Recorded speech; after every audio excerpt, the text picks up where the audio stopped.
Hi, I'm Steve Adubato, and I don't want to waste any time because we've been wanting this gentleman on with us for a long time, and we have him. He is Jeff Jarvis, journalist, author, professor at the Newmark Graduate School of Journalism at CUNY, City University of New York. Also has a media blog, buzzmachine.com, and the author of this book. I love this book.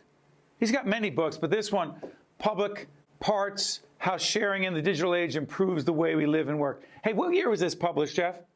Oh, it's been a while. It's probably about 6 years. Okay, so here's the setup question.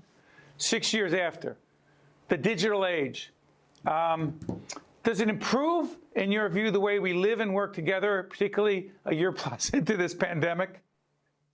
Yes, I think it does. That's a minority opinion, I know, because these days only dystopia and moral panic tend to sell about the internet. But I think very importantly, Steve, to look at the last year, in the last 4 years of Trump, the internet had the opportunity to answer him. Yes, he used it for his ill, but we got to use it as well. But far more important than that, I think, were the movements of Me Too and Black Lives Matter. Mass media, the media that I've worked in my whole career, run by people who look like me and you, old white men, I'm older than you, did not give proper representation to all kinds of communities, and social media did. The hashtag is a platform. Black Lives Matter, I hope, leads finally to a racial reformation in America.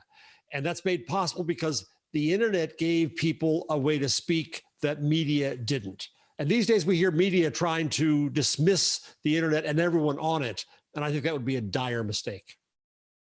Follow up on this on the media. A friend of mine the other day said, yeah, you guys on PBS, you lean to the left, right? I said, I'm sorry, what?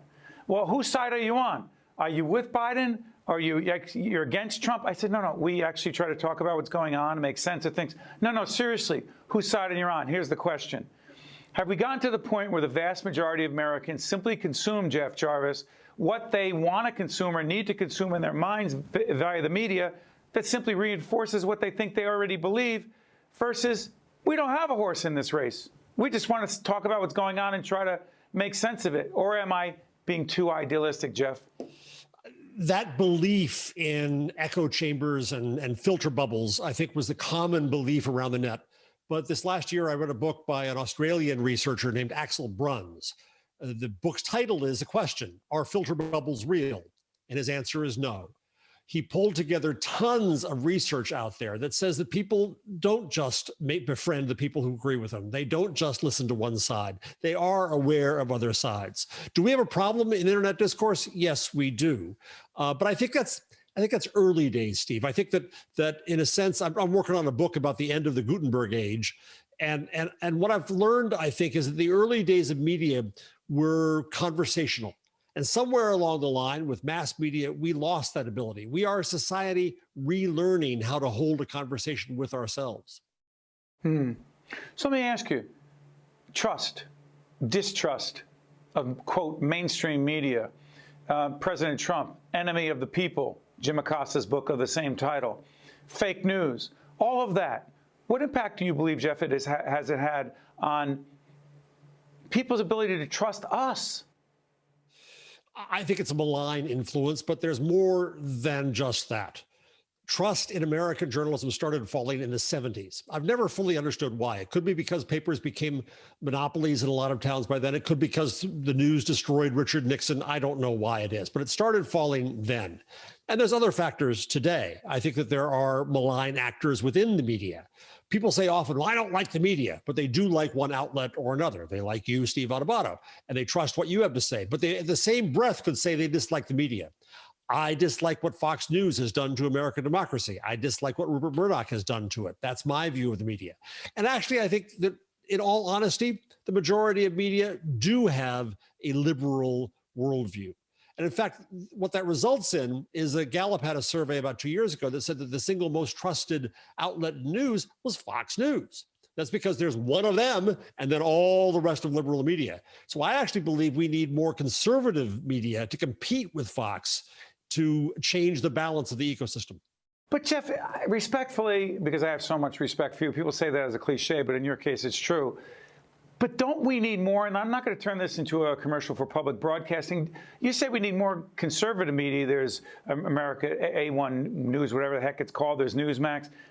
Don't we need more public broadcasting, or broadcasting that does not have an agenda, that does not have a horse in the race, that does not have a point of view, but it's breaking things down and having other voices heard? Isn't that what we need more of?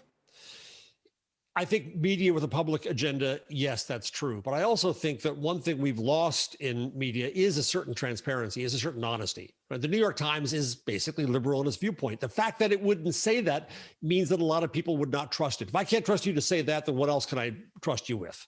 So I think that transparency is the new objectivity, as a friend of mine once said.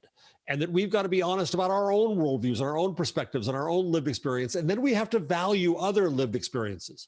There's an author named Lewis Raven Wallace who wrote a book as a transgender journalist who was fired from NPR because he wouldn't hold up to NPR's standards of objectivity. Wesley Lowery, former Washington Post journalist, wrote a great op-ed in the New York Times a few months ago that said that objectivity is fundamentally a racist construct, because again, it's people who look like us who get to decide what is objective and what is biased. So I think we've got to value other people's lived experiences and perspectives more, and recognize that we all come to the news with different perspectives. Then we can try to find where we have common ground. I reread recently, Steve, Hannah Arendt's Origins of Totalitarianism. And there was one particular piece in there that really instructed me, where she said that people under a totalitarianism give up their everyday concerns for abstract notions. That's what I think we see happening in politics today. I don't believe that the Second Amendment and guns and abortion or cancel culture is the most important thing in people's lives. I think the most important things in people's lives is the same for you and me. It's about our family and their welfare. And if we can have media talk about those real concerns in people's lives, then I think we can start to see change. But political coverage is too often an agenda set around abstract notions. Before I let you go, are you optimistic or hopeful about the, quote, next generation of media in our country? Very. I teach at the City University of New York at the Craig Newmark Graduate School of Journalism, to get that plug in. I created a new degree in social journalism there with my colleague, Carrie Brown. These are journalists who, when they come in, we tell them, all right, learn what we teach you and then question everything we teach you. And they do that. Oh, they do that. And they come up with really creative new ways to imagine serving the public through journalism. They are the ones who make me very optimistic. Jeff Jarvis, when you're optimistic, it gives reason for the rest of us to be optimistic as well. Jeff Jarvis, journalist, author, professor at the Newmark Graduate School of Journalism at City University of New York. Jeff, all the best. Thank you so much for being a role model for all of us who try to do the best we can in media. Thanks, Jeff. Thank you for the conversation. You got it. I'm Steve Adubato. We'll be right back. One-on-One with Steve Adubato has been a production of the Caucus Educational Corporation.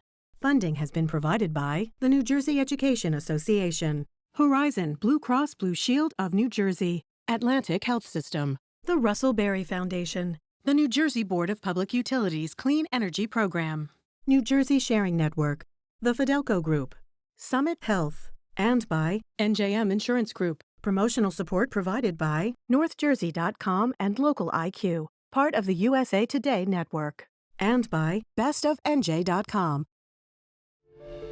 I was diagnosed with cystic fibrosis when I was 2. It's hard to grow up with CF. But I have an awesome care team at Goryeb Children's Hospital, helping me do the things I want to do, like play lacrosse. And now I've been recruited to play in college. Where you go for pediatric care matters. Atlantic Health System, because every moment is a moment that matters.